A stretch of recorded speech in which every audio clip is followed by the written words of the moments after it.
Hey everyone, it's Ben Hardy here, and in today's video, we'll be reviewing the Toyota Sienna Platinum. Before we get into this video, I want to give a huge shout out and thank you to the Larry Miller Toyota here in Murray for giving me some time with this Sienna. I'll include a link to their website in the description down below so you can check out what they have currently. And I'll also include a link to my car buying guide in the description down below as well. Let's get into it.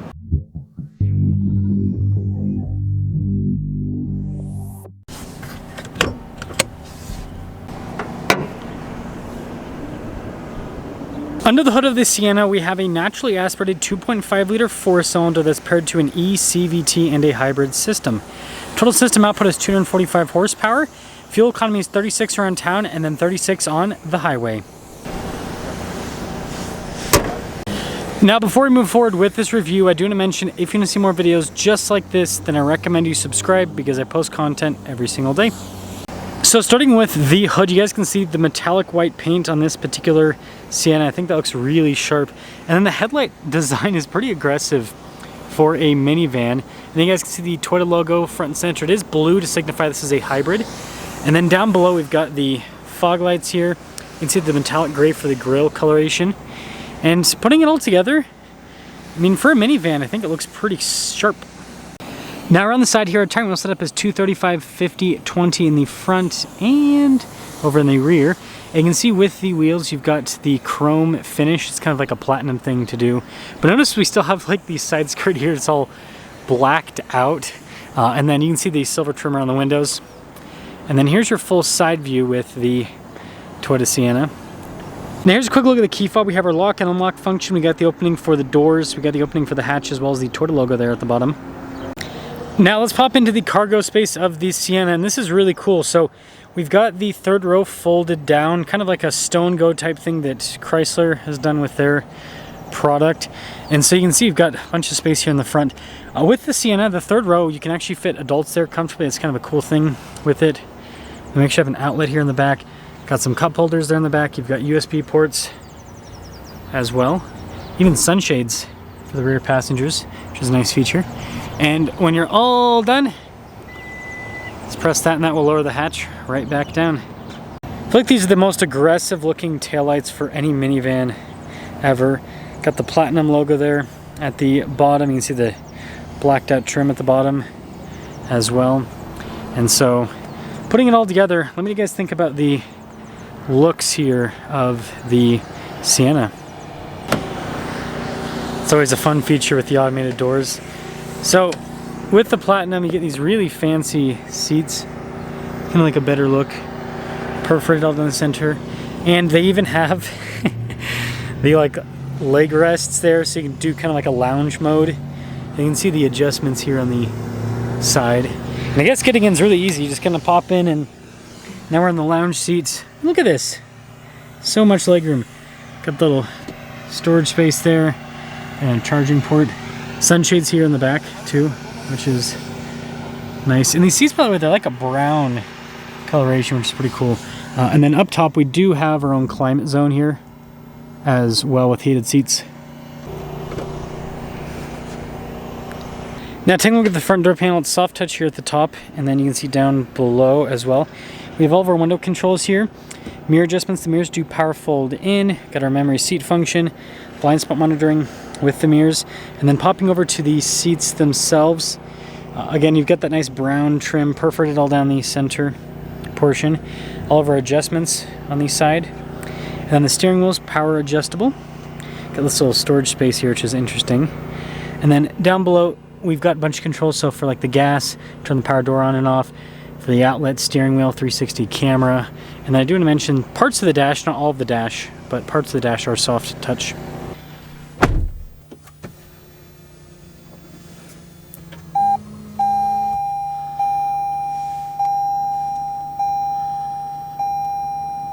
Let's take a quick look at the steering wheel here. I like how it's perforated there on either side. You got this nice texture at the bottom, kind of like a cowhide texture is what I call it. Got your practical controls to center, volume controls. Got our cruise control here on the other side. Here's kind of a closer look at that. And you can see with the regular stocks here on the back as well. And then look at the Sienna's gauge cluster here. We have the hybrid information on the one side. Notice that it'll show charge and all of that. And then you've got that center screen, which you can see a billion different bits of information. And then you've got the speedometer there as well.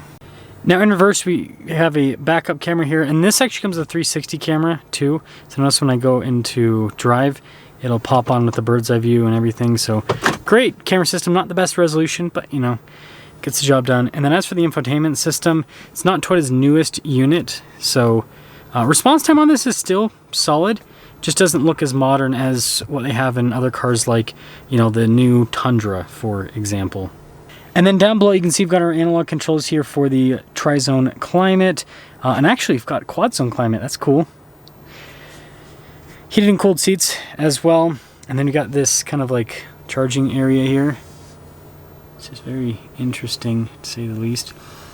Shifter for the ECVT. Then we got some cup holders here. Got that for the parking brake, auto hold, EV mode, and then your drive mode select. Those will just pop up here. Gauge cluster, by the way. And then we've got this like little storage space here with the cup holders. Kind of interesting. See if I can swap hands here. Boom! Center console, which has...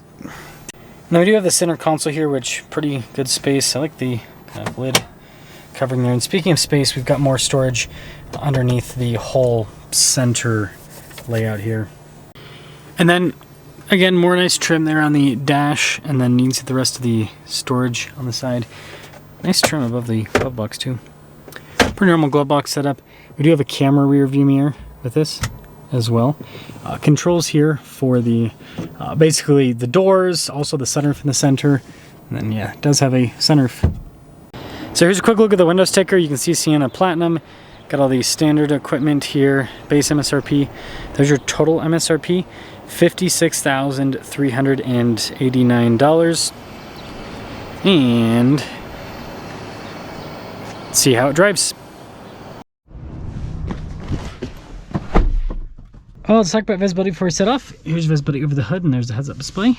Both the mirrors do have blind spot monitoring. And the rear. Let us set off in the Rolls-Royce, the Bentley, the Maybach of minivans, whatever you want to call it, the Platinum Sienna. I want to try to figure out why so many people go for these Siennas when there's the Pacifica, there's the Odyssey, and there's the Carnival. This is the most boring on paper out of the bunch. Hybrid 4-cylinder with 245 horsepower. The Pacifica, you can get a plug-in hybrid. In the Odyssey, V6. Carnival, V6. And you can still get a V6 in the Pacifica if you don't get the hybrid. So it's like everyone else is using a V6 and this is using a dinky little 4-cylinder, which that's interesting. I will say it doesn't feel underpowered. Felt pretty like solid, smooth. I could see someone liking this with the minivan stuff. Like it's in EV mode right now, so you know, obviously right now I don't need a lot of power and it's just cruising. It's really nice. It's really nice. Seats are comfortable. It's quite interior. Okay. I'm starting to understand a little bit. Get one last acceleration here. Yeah, it's good power for what it is. So here's what I'll say about this compared to a V6. It doesn't have that immediate like big pull of a V6, but it feels torquey for what it is, because the battery, you know, fills in where the 4-cylinder is going to be not so peppy, right? And then, you know, in terms of the other stuff with this, you know, why this would be appealing for someone, I think it comes down to a few things. So first off, you know, Toyota's build quality, it's solid in the Sienna. And then also Toyota's reputation with reliability. I think that's what people look at most. Chrysler does not have a good reputation. Kia doesn't have the best reputation with reliability. Honda, they've had a pretty good reputation with reliability, so why not get the Honda V6? And I think that then comes down to all-wheel drive. The only other van manufacturer to offer all-wheel drive is the Pacifica, which again, people are worried about the reliability with that. So if you want a van that is, you know, known to be reliable and has all-wheel drive, the Sienna is the only one in town. So I think that's why the Sienna is so popular. Sienna's had all-wheel drive for a while, which, you know, I know that's very appealing to people. But it's the fuel economy, the reliability, the all-wheel drive. It's a combination of everything, and I think that's why the Sienna is so popular. Why everyone wants this as a minivan versus the other ones, even though it might seem the least exciting on paper. The least exciting gets the best fuel economy and lasts the longest, and that's what minivan buyers care about. They don't care about performance like what some car journalists think. But let me know what you think.